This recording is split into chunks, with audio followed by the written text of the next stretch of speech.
আসসালামু আলাইকুম সুপ্রিয় দর্শকবৃন্দ, আমি ডাক্তার খাজা আমিরুল ইসলাম। আজকে আপনাদেরকে এক ধরনের ব্লাড ক্যান্সার সম্পর্কে ধারণা দিব, সেটা হলো লিম্ফোমা। লিম্ফোমা রোগের লক্ষণ কেমন?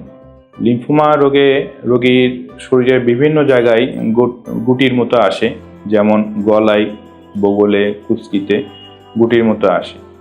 এইটা রোগীরা নিজেরাও অনুভব করতে পারে যে তার শরীরে বিভিন্ন জায়গায় গুটি আসছে, এবং সাথে সাথে রোগীদের একটা জ্বর জ্বর ভাব থাকে, এবং সেটা দীর্ঘমেয়াদী জ্বর।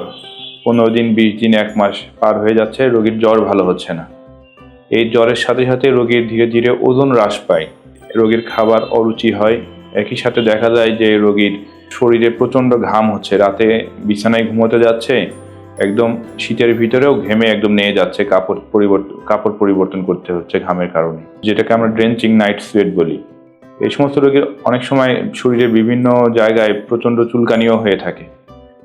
এই সমস্ত সিমটম নিয়ে সাধারণত লিম্ফোমা রোগীগুলো আমাদের কাছে আসে, কিন্তু অনেক ক্ষেত্রে রোগীর কোনো সিমটমও থাকে না, একদম অ্যাসিমটোমেটিক বা কোনো ধরনের লক্ষণ থাকে না, যাদেরকে আমরা বিভিন্ন পরীক্ষার মাধ্যমে লিম্ফোমা ধরতে পারি।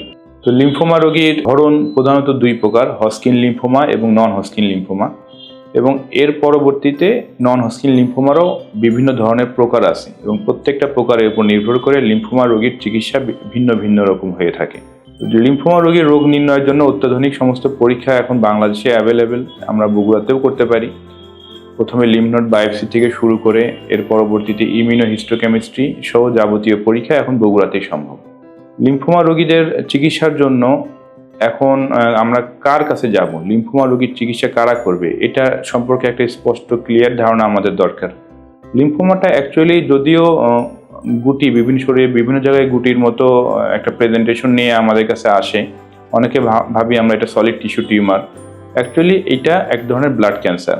লিম্ফোসাইট নামক যে রক্তকণিকা আছে, এটা শরীরের বিভিন্ন জায়গায় এই টিউমারটা সৃষ্টি করে। সুতরাং এর চিকিৎসা রক্তরোগ বিশেষজ্ঞ বা হেমাটোলজিস্টরা করে থাকেন, এবং তারাই এটার বিভিন্ন স্টেজিং এবং বিভিন্ন ধরনের সাব ক্লাসিফিকেশন যেগুলো আছে, WHO ওয়ার্ল্ড হেলথ অর্গানাইজেশন যেভাবে ক্লাসিফিকেশন করেছে সেভাবে পুঙ্খানুপুঙ্খভাবে রোগ নির্ণয় করে সঠিক থেরাপি দিয়ে থাকেন। এর ফলে রোগ নির্ণয়টা দীর্ঘমেয়াদী হয়।